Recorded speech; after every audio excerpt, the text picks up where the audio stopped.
next story very much in your wheelhouse, Steve, at McClarty Associates. You know, you deal with companies all the time and how they work in different territories, different societies, different cultures, what kind of ad works, what kind of campaign doesn't. And here we've got Samsung, who's just pulled an ad showing a Muslim mother expressing support for her drag queen son after a backlash from some parts of the Muslim community.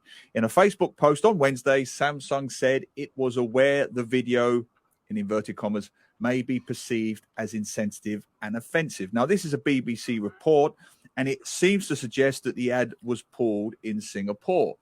What are your thoughts on that? You know, someone who does this for a living, who works with companies and how they should conduct themselves, organize campaigns in various cultures, countries. What are your thoughts on this?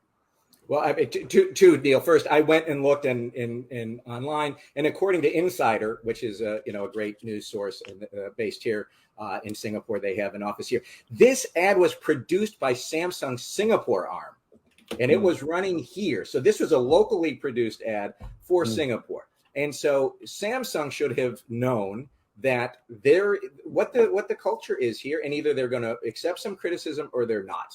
So there was bad planning, I think, on the part of Samsung of not thinking this through. And you don't blame the production team. Somebody who reviewed this ad should have said, we need to think if we're willing to put this up or not. From a public affairs perspective, what they have done is taken what was not a story whatsoever. You'd have had a couple of people who have every right to say we disagree with this ad, but when they pull it, they've now created a story. So you've taken a story that didn't exist, and now you've made global news to be debated. And so you as Samsung have not just said we've got to deal with Singapore and whether or not it's appropriate to show a Muslim woman showing her unconditional love for her drag queen son, but now we're debating this in the United States and Britain, and it's gone global. So they've really created, I think, a hash out of the response as well. So do you think corporations should therefore be tougher and just ride it out? I mean, what is your thought on that?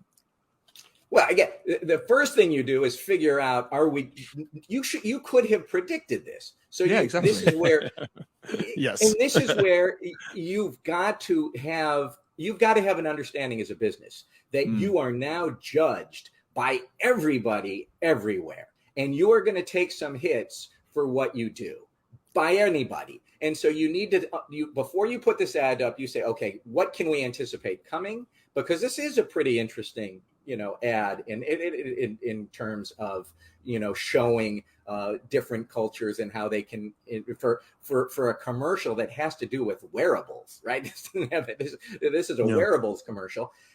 Know it up front, and then once you go forward with it, you got to stick to your principles, and say you have every right to be upset by this. This is not what we meant. You could have crafted a statement to say we understand what you're saying. We will take it into account going forward, but this is the ad, and we're gonna live with it. I mean, I would have guessed that would have been a better response.